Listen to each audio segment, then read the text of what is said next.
गली गली और डगर डगर में गुर का ज्ञान फैला, हर मानव के अंतर में दिव्य ज्योति जलाओ। हाँ, दिव्य ज्योति जलाओ।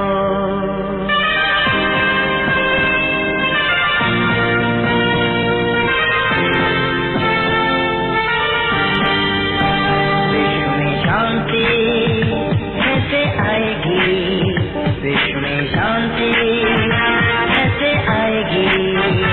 हम जानते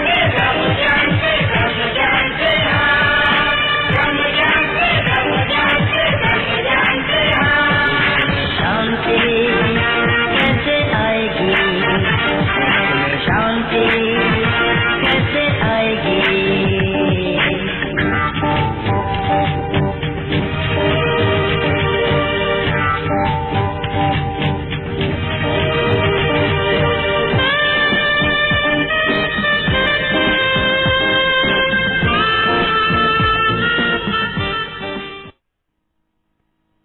उपस्थित भगवत प्रेमियों, सर्वप्रथम तो मैं परम पूजनीय सदगुरु श्री आशुतोष महाराज जी के चरणों में कोटि कोटि वंदन करती हूँ, जिनकी कृपा से, जिनके पावन सानिध्य में आज हम सब यहाँ पर सत्संग विचारों को श्रवण करने हेतु एकत्रित हुए।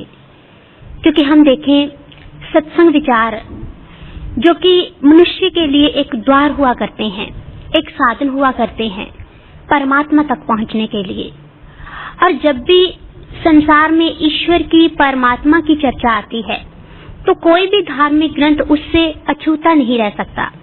चाहे वो धार्मिक ग्रंथ रामचरितमानस है, चाहे वो गीता है, वेद है, उपनिषद है, जितने भी धार्मिक ग्रंथ हैं, क्योंकि उन सब धार्मिक ग्रंथों का आधार क्या है? परमात्मा, ईश्वर, धर्म। धर्म जिसको मानव जीवन से अलग किया ही नहीं जा सकता, और धर्म के बिना कोई भी मनुष्य अपने श्रेष्ठ जीवन की कल्पना कर ही नहीं सकता। धर्म मनुष्य को एक ऐसा साधन प्रदान करता है जिसके द्वारा मनुष्य संसार से अपने जीवन के वास्तविक आनंद को जानते हुए अपने जीवन को सद्मार्ग की ओर प्रेरित कर सकता है। इसलिए हमारे संत महापुरुष धार्मिक ग्रंथों के माध्यम से कहते हैं कि धर्म से ही जगत की प्रतिष्ठा है और धर्म की रक्षा संसार की रक्षा है। और जिस समय मनुष्य धर्म को भीतर से जान लेता है तो समझ लेता है कि जीवन सच में क्या है, जीवन का रहस्य क्या है। लेकिन आज हम देखें, आज हम विचार करें इंसान की बुद्धि के ऊपर कि आज मनुष्य अपने बुद्धि के बल पर कितना दौड़ता है, कभी कहीं कभी कहीं कभी कहीं। लेकिन बुद्धि इंसान के भीतर मानवता के लक्षणों को प्रकट नहीं कर सकती। धर्म इंसान के भीतर मानवता के लक्षणों को प्रकट करता है। उससे पहले मनुष्य पशुवत जीवन को जीता है, क्योंकि बुद्धि इंसान को रॉबोट बना देती है, मानवता नहीं भर सकती। जिस समय धर्म मनुष्य के जीवन में आता है तो इंसान मानवता की ओर बढ़ जाता है। और धर्म, महापुरुष कहते हैं कि धर्म ही एक ऐसा साधन है, जीवन का एक ऐसा आधार है जिसके गिरने से जीवन रूपी भवन ही ध्वस्त हो जाता है। और वो बन कैसे जाता है? केवल मात्र एक मलबे का ढेर जिसको आप दफना दो, अग्नि को समर्पित कर दो, कुछ भी कर दो, कोई फर्क नहीं पड़ता। इसलिए महापुरुष संसार में आते हैं, इंसान को संदेश देते हैं कि इंसान धर्म को जान ले, परमात्मा को पहचान ले। धर्म को जानेगा तो ईश्वर की ओर बढ़ जाएगा। संसार में हम देखें, पूंजीवाद है, समाज में समाजवाद है, राजनीतिक सत्ताएं हैं, ये सब समाप्त हो सकती हैं, लेकिन धर्म का शासन एक ऐसा शासन है जो सदैव रहता है, जो कभी समाप्त नहीं हो सकता।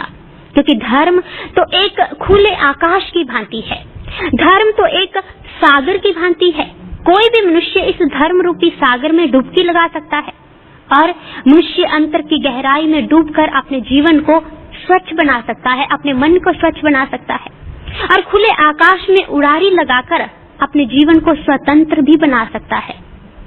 और किसी ने तो कहा है कि धर्म एक संगीत है जो कभी भी बेसुरा नहीं हो सकता, लेकिन कब? जब बजाने वाला उसमें माहिर हो। एक संगीत, आप देखें कि एक अनाड़ी के हाथ में कोई वाद्य यंत्र आ जाए तो वह उसमें से सही स्वर नहीं निकाल सकता, अच्छा स्वर नहीं निकाल सकता, लेकिन यदि बजाने वाला माहिर है, वो परफेक्ट है उसको बजाने के लिए, तो उस संगीत एक छोटे से वाद्य यंत्र में से भी वो अच्छी ध्वनि, अच्छे स्वर निकाल सकता है। महापुरुष कहते हैं कि धर्म भी एक संगीत है, लेकिन उसको बजाने वाला अनाड़ी ना हो।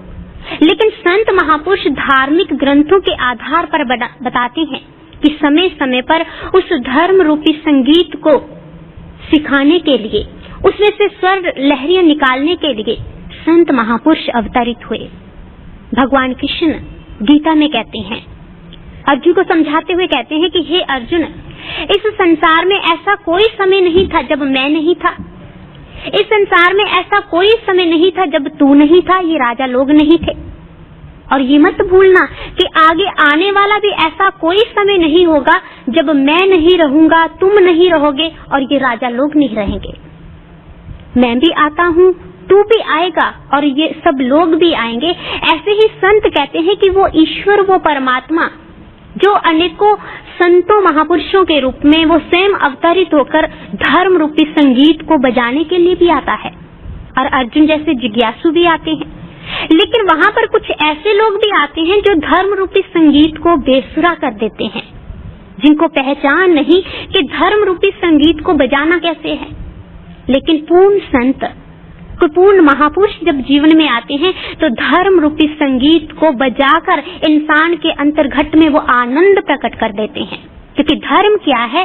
धर्म प्रैक्टिकल है, धर्म एक अनुभव है, एक अनुभूति है जो इंसान अपने अंतर्घट में कर लेता है। और धर्म की इसी बात पर विचार करने के लिए हम एक छोटे से दृष्टांत के ऊपर विचार करते हैं। एक बार क्या हुआ कि एक समय की बात है, दो दोस्त थे। एक दोस्त जो कि शहर में रहता था और दूसरा दोस्त वो किसी ऐसे स्थान पर रहता था कि उसको किसी भी बाहर की पदार्थ की, वस्तु की, किसी भी तरह की नॉलेज नहीं थी। बिजली क्या है, उसके द्वारा कौन कौन सा सामान चलता है, कोई भी उसको कुछ नहीं मालूम था। एक दिन शहर वाले दोस्त के घर पे आता है। जैसे ही घर पर आया तो उसके दोस्त ने उसका स्वागत किया। जैसे ही कमरे के भीतर गए तो उसने क्या किया कि पंखा चला दिया, उसका स्विच ऑन किया और जैसे ही स्विच ऑन किया हवा आने लगी। वो बड़ा हैरान कि ये हवा कहाँ से आने लगी, अभी तो मुझे गर्मी पसीना आ रहा था, लेकिन चुपचाप बैठा रहा। अब इतने में क्या हुआ कि उसके दोस्त ने फिर ट्यूबलाइट ऑन की। जैसे ही ट्यूब जली, प्रकाश हुआ और भी हैरान रह गया। और बाद में क्या करता है कि उसने रेडियो का स्विच ऑन किया और जैसे ही रेडियो का स्विच ऑन किया और रेडियो में से स्वर निकलने लगे, ध्वनि निकलने लगी। अब जैसे ही ध्वनि निकलने लगी तो वो बड़ा हैरान सोचने लगा कि शायद मेरे दोस्त ने कहीं पर कोई जिन विन पाल रखा है। इधर देखता है, कभी उधर देखता है कि आवाज कहाँ से आ रही है। और फिर अंत में पूछ ही लेता है कि मुझे एक बात बताओ कि तूने ऐसी कौन सी वस्तु पाल रखी है जो कभी प्रकाश, कभी हवा, कभी आवाज, ये कहाँ से आ रही है। तो उसके दोस्त ने समझाया कि ये कोई जिन विन का कमाल नहीं है, ये तो बिजली का कमाल है, लाइट का कमाल है। हैरान रह गया, बिजली क्या होती है। उसने कहा कि बिजली एक ऐसा साधन है जिसके द्वारा अनेकों तरह का जो पंखे हैं, ट्यूब है और बहुत कुछ चलता है, बल्ब चलते हैं, फैक्ट्रीज चलती हैं। उसको समझ नहीं आई कि बिजली क्या है। बार बार पूछने लगा कि नहीं मुझे बताओ बिजली क्या है। बड़ा हैरान कि इसको मैं कैसे समझाऊं। और अंत में क्या किया, उसके हाथ को वहां पर ले गया जहां स्विच लगा हुआ था और पिन प्लग के पास उसके हाथ को ले जाकर जैसे ही स्विच ऑन किया, उसके दोस्त को जोर से झटका लगा, अपने हाथ को पीछे खींचा और जैसे ही हाथ को पीछे खींचा तो कहने लगा कि हाँ, मुझे अब पता चल गया बिजली क्या होती है। महापुरुष भी ऐसे करते हैं इंसान को संसार में आकर धर्म के बारे में बताते हैं कि इंसान धर्म क्या है। वो प्रैक्टिकल अनुभूति है, एक शाश्वत मार्ग है जो तेरे भीतर है। जब इंसान समझ नहीं पाता तो वो उसके अंतर में ही उसका प्रैक्टिकल करवा देते हैं, भीतर ही अनुभूति करवा देते हैं और तब इंसान भीतर जान लेता है। लेकिन आज हैरानी की बात है, आश्चर्य की बात है कि आज हमने धर्म किसको कहा? आज हमने धर्म केवल मात्र लिबास को समझ लिया, धर्म केवल मात्र बाहरी आवरण को समझ लिया। और यही कारण है कि आज हम वास्तविक धर्म से दूर हो चुके हैं। लेकिन इसके पीछे जो आध्यात्मिक पहलू थे, इसके पीछे जो आध्यात्मिक रहस्य थे, आज तक हम उसे नहीं समझ पाए। और जब कोई पूर्ण महापुरुष हमारे जीवन में आते हैं, धार्मिक ग्रंथों के ऊपर हम विचार करते हैं, उनको अपने जीवन में उतारते हैं, मनन करते हैं, तो समझ आती है कि इसके पीछे आध्यात्मिक रहस्य क्या है। अब देखा जाए कि एक शब्द है जिसको हम कहते हैं योगी। अब योगी के बारे में हमारी पहचान कुछ और है कि योगी किसे कहते हैं, लेकिन धार्मिक ग्रंथों के ऊपर विचार करें तो उन्होंने कहा कि योगी क्या है। कहते सो जोगी जो जुक्त पछाने, गुर प्रसादी एक को जाने। योगी कौन है? जिसने युक्ति को जान लिया। कौन सी युक्ति? धर्म को धारण करने की युक्ति। काजी कहते काजी कौन? सो काजी जो उल्टी करे, गुर प्रसादी जीवित मरे। कहते जो ईश्वर के अनुभव को अपने भीतर उसका साक्षात्कार करते हुए अपने जीवन में उस रहस्य को, युक्ति को जानते हुए जीते जी मरने की युक्ति को प्राप्त कर लेता है, उसे कहते हैं काजी।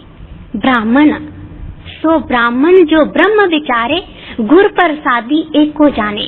कहते जिसने ब्रह्म को जान लिया है, जिसने ईश्वर को जान लिया है, उसको ब्राह्मण कहते हैं। पंडित सो पंडित जो मन पर बोधे, राम नाम आत्म रस सोदे। राम नाम सार रस पीवे, उस पंडित के उपदेश जग जीवे। कहते पंडित कौन है? जिसने अपने भीतर राम रस को पी लिया है, जिसने उस सार रस को पीकर संसार को उपदेश देता है कि तुम भी उस रस को जानो, अपने भीतर उस युक्ति को प्राप्त करो। महापुरुष धर्म के लक्षण भीतर प्रकट करते हैं। वो अंतर जगत में उतरने का एक मार्ग है, अपने भीतर गहराई में पहुंचने का एक साधन है। धर्म एक रहस्य है, धर्म एक सागर है। जब जब मनुष्य इस रहस्य को, इस सागर के भीतर उतरता है, तब तब उसे समझ आती है, तब तब वो जान पाता है। और धर्म तो एक ऐसा रास्ता है जो मनुष्य को शांति की ओर ले जाता है। धर्म तो एक ऐसा मार्ग है जो मनुष्य को उसके जीवन से मिला देता है, जो मनुष्य को उसके शाश्वत आनंद से, जिस आनंद को हम संसार में ढूंढ रहे हैं, कभी पदार्थों में, रिश्तों में, घर बार में, कभी परिवार में, उस रस को हमारे भीतर प्रकट कर देता है। और धर्म शब्द की गहराई को समझने के लिए धर्म के 3 पक्ष पर विचार करना पड़ेगा। धर्म के 3 पक्ष उभर कर हमारे सामने आते हैं, और वो 3 पक्ष है क्या? महापुरुष कहते हैं कि पहला पक्ष जीव चेतना का उत्थान, दूसरा परलोक में मोक्ष की इच्छा, और तीसरा क्या है? जीवन मूल्यों की स्थापना। धर्म के 3 पक्ष हैं। अब जो पहला पक्ष है, विचार करें कि पहला पक्ष जीव चेतना का विकास, उत्थान। और संसार में हम देखें कि जब भी उत्थान की, विकास की बात आती है, तो आज समाज में हमारा ध्यान बाहर के विकास की ओर जाता है। लेकिन उत्थान भी 2 तरह का होता है, एक बाहर का और एक अंतर का। और जब आज संसार में प्रोग्रेस की बात की जाती है, उत्थान विकास की बात की जाती है, तो हम तुरंत अपने बाहर के विकास पर ध्यान देते हैं कि हम अपने शारीरिक तौर पर हमने कितना विकास किया, हमने अपने बाहरी तौर पर घर बार को लेकर, बाहर के ज्ञान को लेकर कितना विकास किया।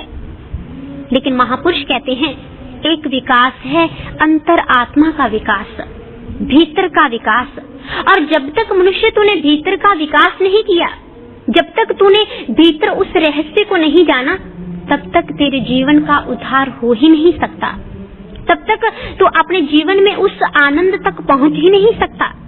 एक इंसान बाहर का ज्ञान प्राप्त कर लेता है, बाहर के किसी भी ज्ञान को प्राप्त करते हुए देखिए वो कहां तक तरक्की करता है। एक डॉक्टर को ही आप लीजिए।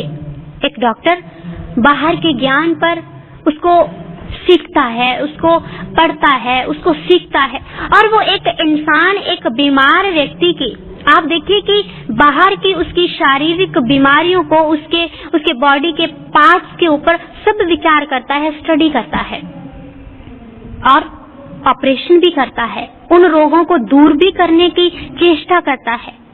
लेकिन वो डॉक्टर उस व्यक्ति की आत्मा के बारे में कुछ नहीं जान सकता कि आत्मा क्या है। आत्मा के विकास तक उसकी नजर नहीं गई, उसकी दृष्टि नहीं गई। एक साइकेट्रिस्ट, लोग उसके पास जाते हैं, वो इंसान के चेहरे को, उसके हाव भाव को देखकर उसके बारे में एक विचार दे देता है कि इसको टेंशन है, इसको डिप्रेशन है, इसको ये रोग है, इसको वो रोग है, बाहर के हाव भाव को देखकर। तो क्या वो इंसान की आत्मा को देख पाया? नहीं, आत्मा को देख नहीं पाया। और यही कारण है कि आज दुनिया में इतनी तरक्की, इतना सब कुछ, लेकिन इंसान अंतर आत्मा के ज्ञान को प्राप्त नहीं कर पाया। और ऐसे ही हुआ था। एक बार क्या हुआ कि एक बार एक वैज्ञानिक, जिसने बहुत सी खोजें की, और वो किसी गांव में पहुंचता है। जैसे ही गांव में पहुंचा तो वहां के बहुत से लोगों को इकट्ठा किया, और इकट्ठा करते हुए कहता है कि देखो, आज साइंस ने कितनी तरक्की की है, विज्ञान ने कितनी आज उत्थान किया है, कितना विकास किया है। क्योंकि आज इंसान ने पक्षी की भांति आसमान के ऊपर उड़ना सीख लिया, मछली की भांति सागर में उसने तैरना सीख लिया, कितनी तरक्की कर डाली।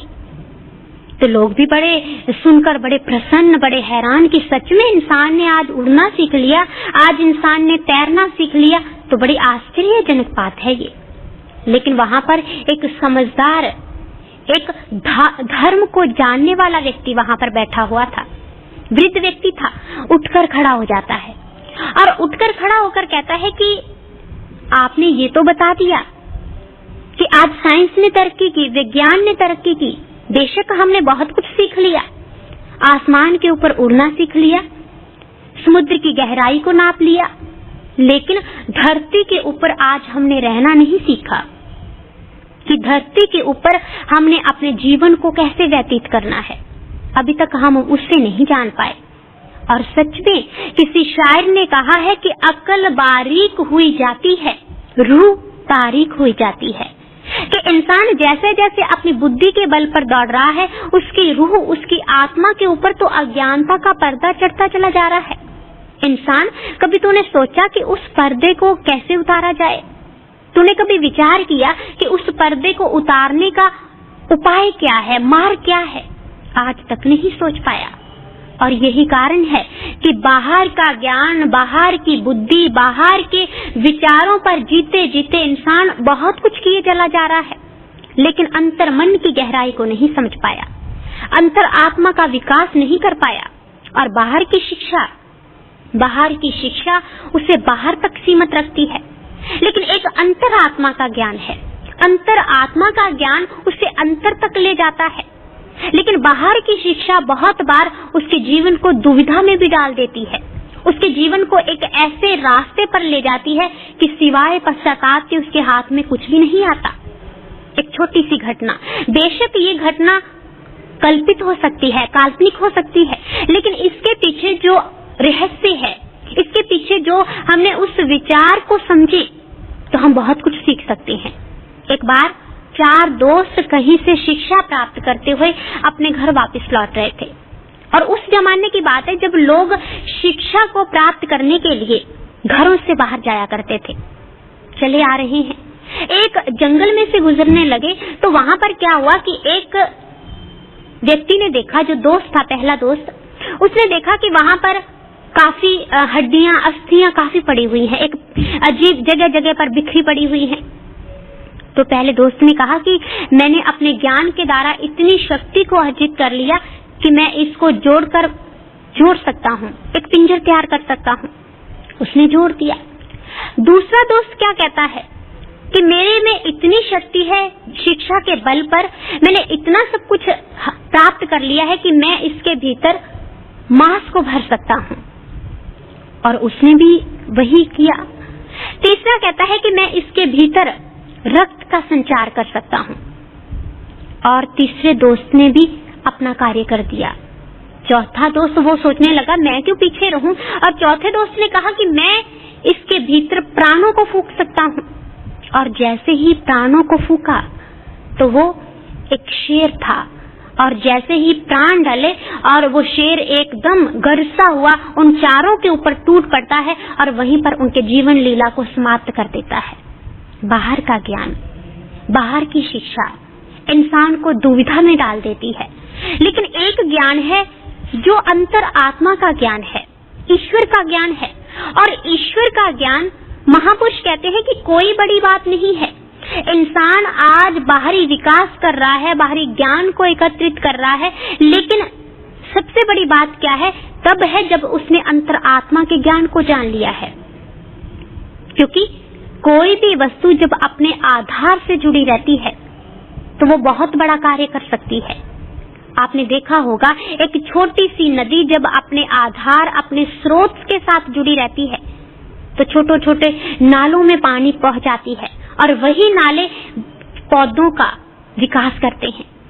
लेकिन जब वो सागर के साथ नहीं जुड़ी तो पौधों का क्या, किसी भी वस्तु का वो विकास नहीं कर सकते।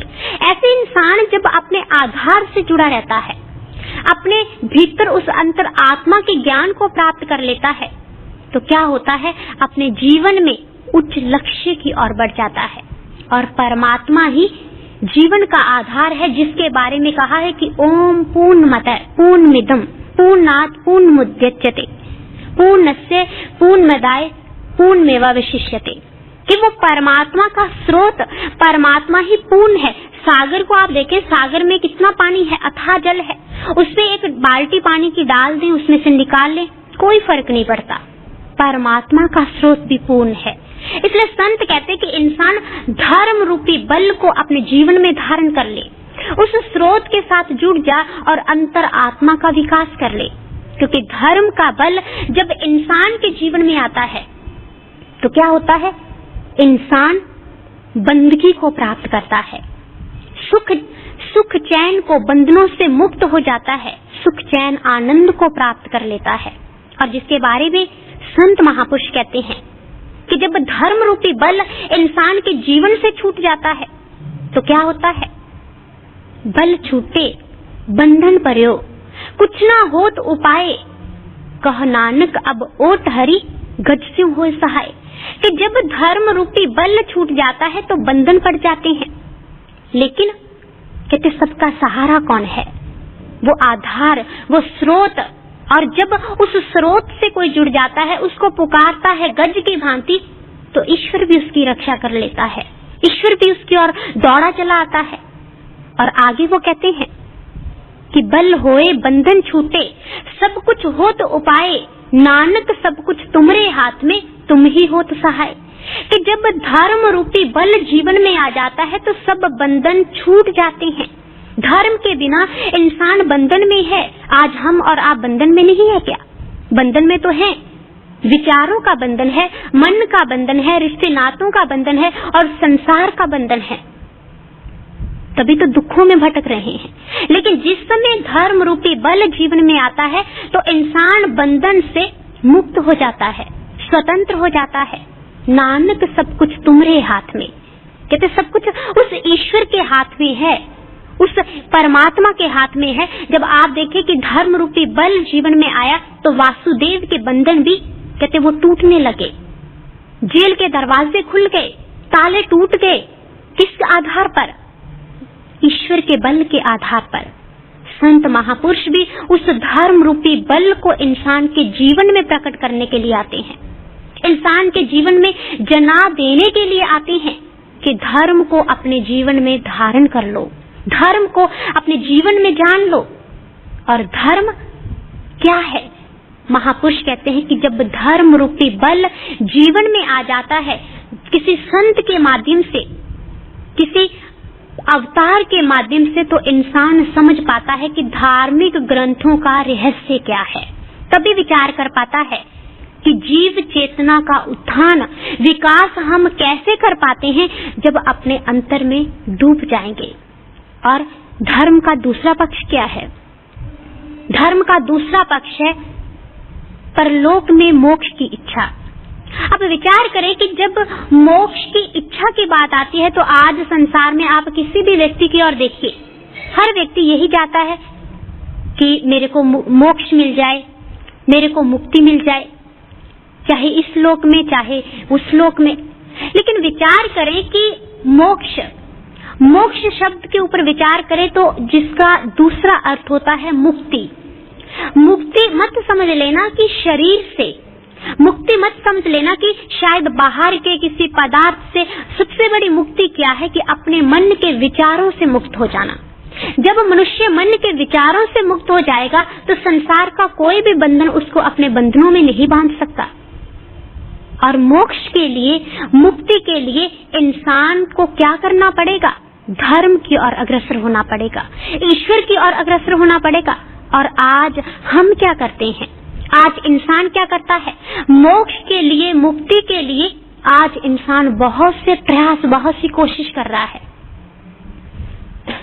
और सबसे बड़ी कोशिश आज इंसान जो मोक्ष मुक्ति के लिए, जो उसके वैसे तो देखा जाए बहुत से प्रयास हैं, बहुत सी कोशिश है, लेकिन उनमें से एक प्रमुख है, हम तीर्थ स्थल को लेते हैं कि आज इंसान तीर्थों पर जाता है कि मुझे मोक्ष मिल जाए, मुझे मुक्ति मिल जाए। लेकिन विचार करें कि संतों महापुरुषों ने तीर्थों का विधान बनाया तो उसके पीछे आध्यात्मिक रहस्य क्या थे?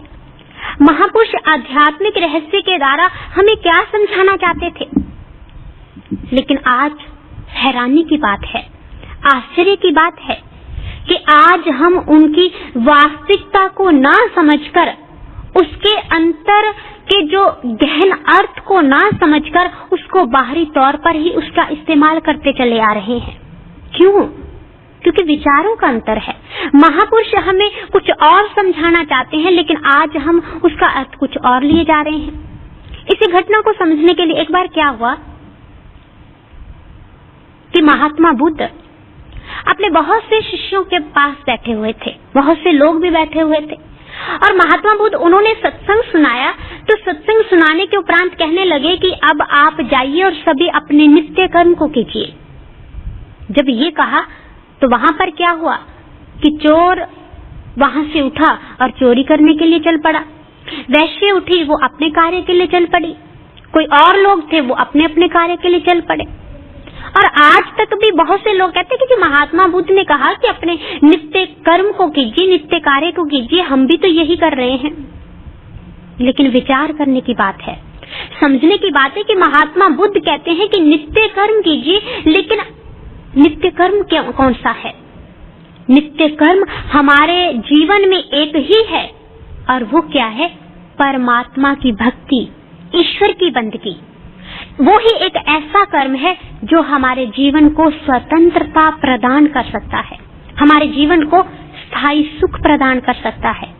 लेकिन हम उसके अर्थ को नहीं समझ पाए, उसके रहस्य को नहीं समझ पाए और उसका अर्थ हम केवल मात्र बाहरी तौर पर ही लगाते चले आ रहे हैं। एक और विचार, आज हम कहते हैं कि जैसे बहुत से लोग हम काशी जाते हैं और वहां पर हमें एक विचार दिया जाता है कि काशी में प्राणों का त्याग करने से मुक्ति मिल जाती है, मोक्ष मिल जाता है।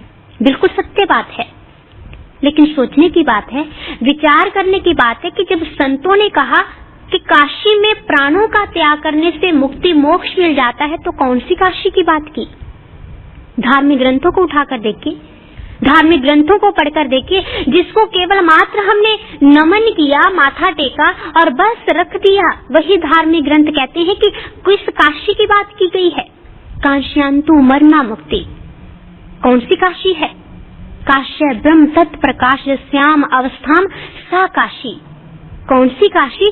कि जिस स्थान पर ब्रह्म तत्व का प्रकाश होता है और ब्रह्म तत्व का प्रकाश उस स्थान पर, जिस स्थान पर माताएं बहनें बिंदी लगाती हैं, पंडित पुरुष लोग तिलक लगाते हैं, जब इंसान उस द्वार तक पहुंचता है, उस स्थान पर पहुंचता है, वहां पर ब्रह्म का प्रकाश होता है, ईश्वर का प्रकाश होता है। और जब इंसान अपनी पूरी बाहर की बिखरी हुई चित्त वृत्तियों को एकत्रित करते हुए उसमें अपनी पूरी एनर्जी को वहां पर लगा देता है और उस अवस्था में जब अपने प्राणों का, अपनी देह का त्याग करता है तो उस समय क्या होता है, मोक्ष मिल जाता है, मुक्ति मिल जाती है। महापुरुष बताते हैं। और संत मीरा वो क्या लिखती है अपनी वाणी में, सखी रे मैं तो हरि चरणन की दासी, घट में गंगा घट में यमुना घट में है अविनाशी, अब मैं काहे को जाऊं काशी। वो कहती है कि मेरे अंतर्घट में ही तो सब कुछ है, मेरे अंतर्घट में ही तो वो परमात्मा है, क्योंकि मैं तो हरि के चरणों की दासी बन चुकी हूँ। और रामचरितमानस जिसके बारे में कहते कि अखत अलौकिक तीर्थ राव धे संग फल प्रकट दिखाओ, कि वो तीर्थ जो अखत है, अलौकिक है, और वो तीर्थ कहाँ है, इंसान के अंतर्घट में है।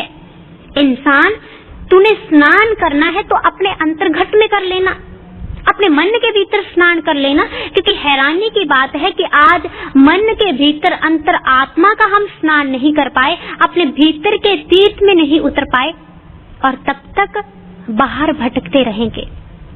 अंतर आत्मा को जान लेना, अंतर मन की गहराई को समझ लेना, अंतर के स्नान में डूब जाना ही मन को पवित्र करने का एक साधन है।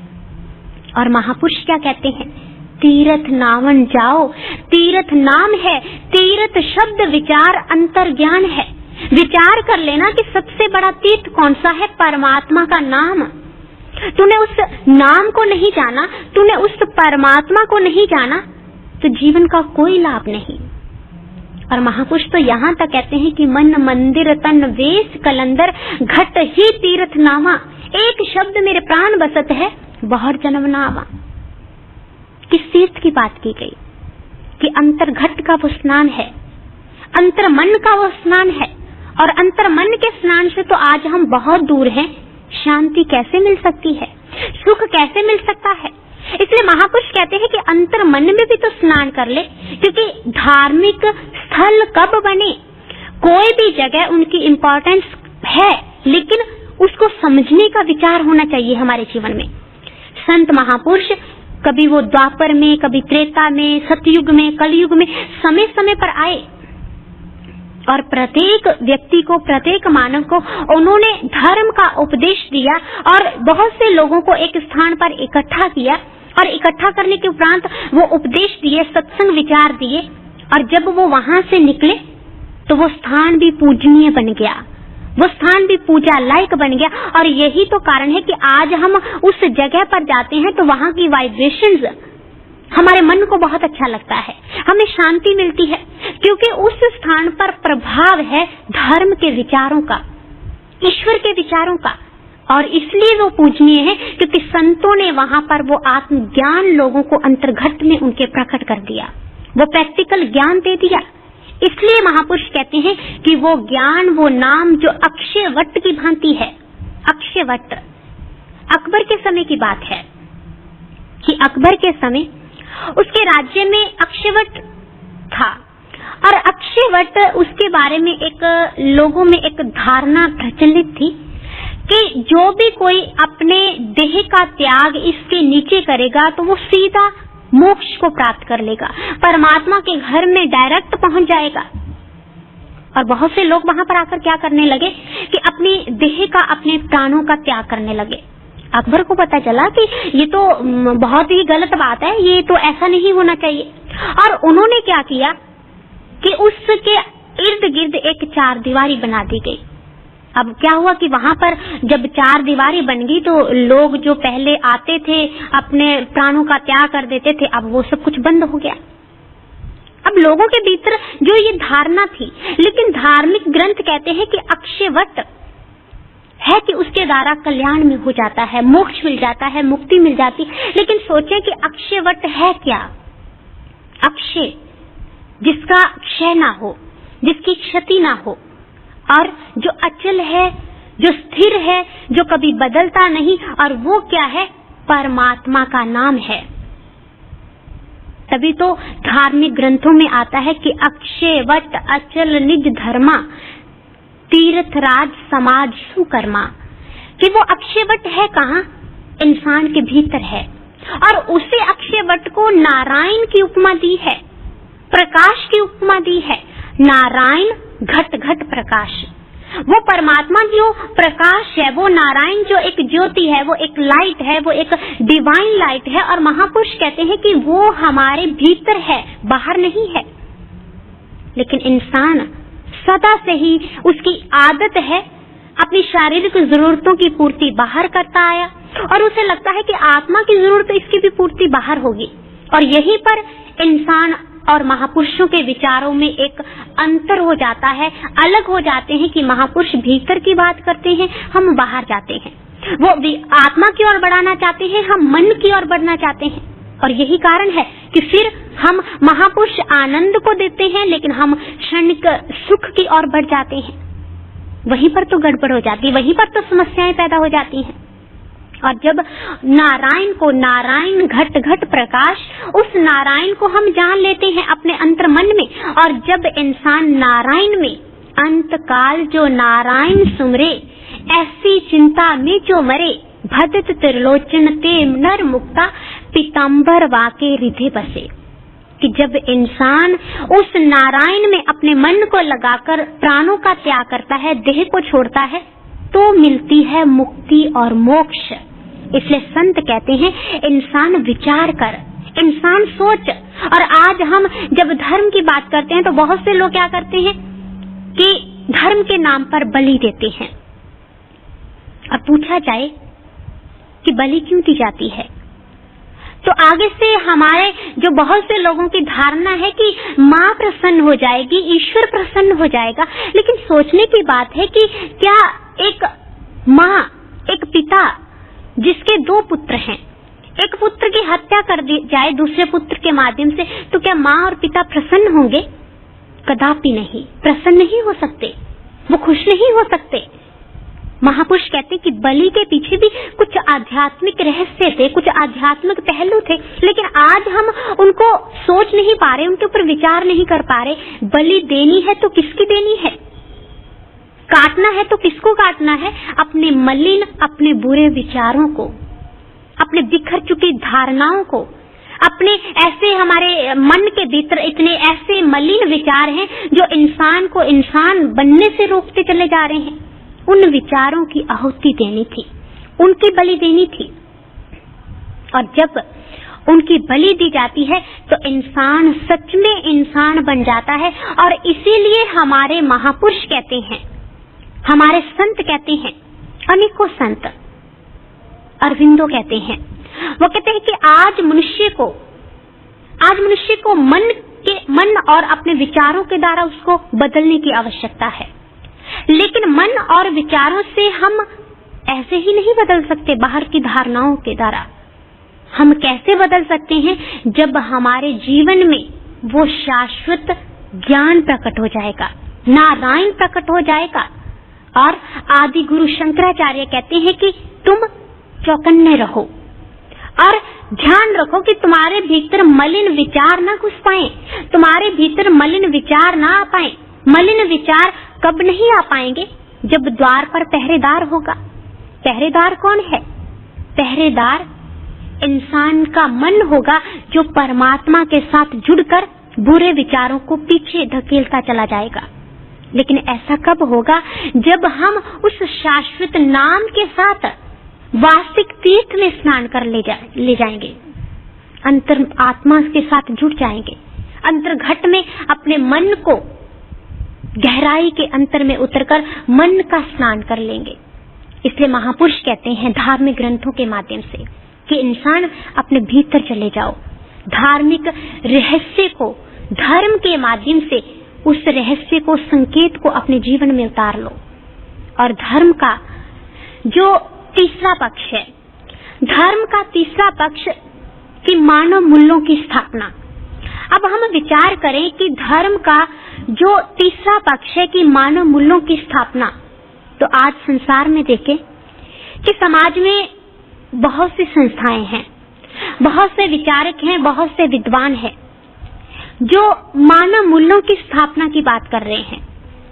जीवन को ऊपर उठाने के लिए बहुत से विचार दे रहे हैं, लेकिन उसके बावजूद आप आज के समाज की अवस्था को देखिए, गिरते हुए समाज की अवस्था को देखिए और आज के इंसान के रहन सहन, उसकी आंतरिक सोच, उसके बोलने का तरीका और उसके हाव भाव, आप अच्छे से उसका सहज ही एक अंदाजा लगा सकते हैं कि आज का इंसान किस द्वार पर खड़ा है।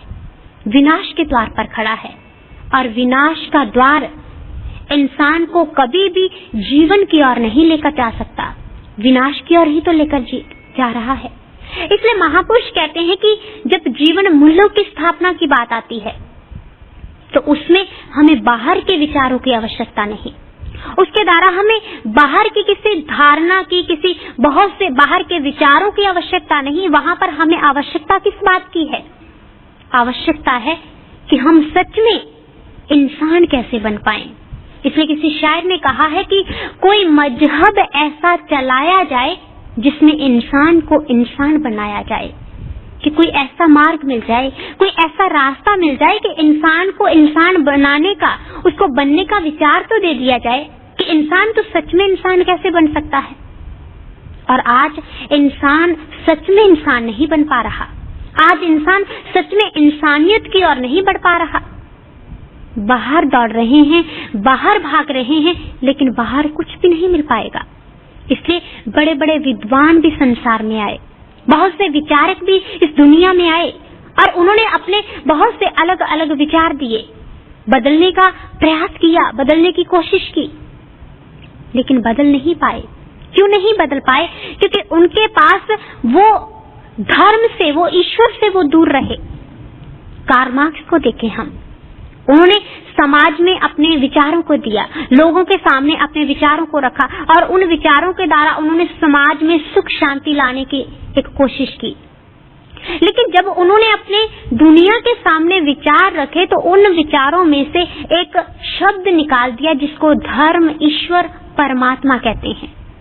और जब धर्म निकल जाता है, ईश्वर निकल जाता है, तो शांति का तो सवाल ही पैदा नहीं हो सकता, सुख का तो सवाल पैदा हो ही नहीं सकता। इसलिए महापुरुष कहते हैं कि इंसान धर्म को, ईश्वर को अपने जीवन का अभिन्न अंग बना ले।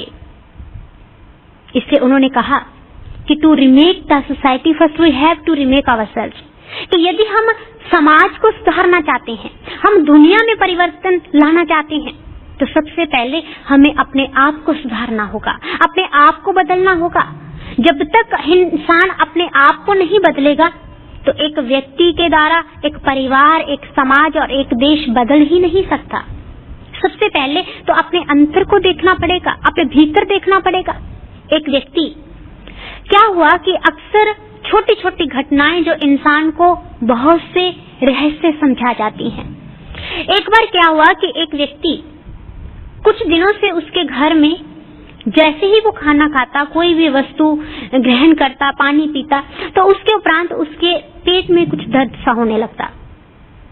और जैसे ही पेट में दर्द होने लगता तो बड़ा परेशान, तो एक दिन अपनी पत्नी को उसने बताया कि ऐसे ऐसे मेरे को पेट की समस्या हो रही है। तो उसकी पत्नी ने आगे से झट से क्या कहा कि मैं तो पहले ही जानती थी, क्योंकि जब भी मैंने देखा कि तुम्हारी भाभी भोजन परोसती है तो जरूर उसमें कुछ ना कुछ मिला देती होगी। पति ने समझाया कि नहीं, ऐसे नहीं हो सकता। उसने कहा कि ऐसा हो ना हो, लेकिन बात तो जरूरी है, कुछ है।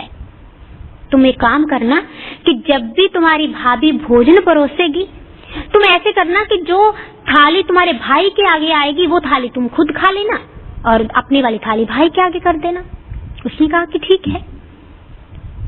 शाम के समय भोजन परोसा गया और जैसे ही थाली आई तो सबसे पहले उस व्यक्ति ने अपने भाई की प्लेट को अपने आगे किया और अपने वाली प्लेट भाई के आगे कर दी। भोजन हुआ और उसके उपरांत भी उसने देखा कि पेट में फिर भी कोई गड़बड़ है, फिर भी कोई दर्द हो रहा है। बड़ा हैरान परेशान कि अब तो ये भी नहीं था कि ऐसी कोई दुविधा है, ऐसा कोई जो सवाल था ऐसा भी नहीं है, फिर भी दर्द क्यों हो रहा है। डॉक्टर के पास जाता है और डॉक्टर ने कहा कि आप ऐसा कीजिए कि आप किसी डेंटिस्ट के पास जाइए। उस व्यक्ति को डेंटिस्ट के पास भेज दिया गया और जैसे ही वो डेंटिस्ट के पास गया तो डेंटिस्ट ने उसके दांतों को देखा और देखते हुए कहा कि आपके दांतों में बहुत सी पस पर पड़ चुकी है। और जैसे ही आप किसी वस्तु का सेवन करते हैं, भोजन करते हैं, पानी पीते हैं, और वो पस उसके द्वारा आपके पेट में चली जाती है, और जिसके कारण फूड पॉइजनिंग हो रही है, और उसी के कारण आपको दर्द हो रहा है, पेन हो रही है। अब देखा जाए वो व्यक्ति और वो उसकी पत्नी, देखिए कि प्रॉब्लम, समस्या कहाँ थी, लेकिन उसने उत्तर कहाँ खोजा, उसने ढूंढने का कहाँ प्रयास किया, बाहर। लेकिन समस्या तो उसके अंतर में से निकली, बीमारी, रोग तो उसके भीतर था, उसका उपाय नहीं हुआ तो वो समाधान भी कैसे मिल सकता है। इसलिए महापुरुष भी कहते हैं कि इंसान, आज समाज में, आज संसार में अशांति है, दुख है, तनाव है, तो इसका कारण क्या है? इंसान स्वयं इसका कारण है। सबसे बड़ा कारण उसका मन है। और समाधान कहाँ से मिलेगा?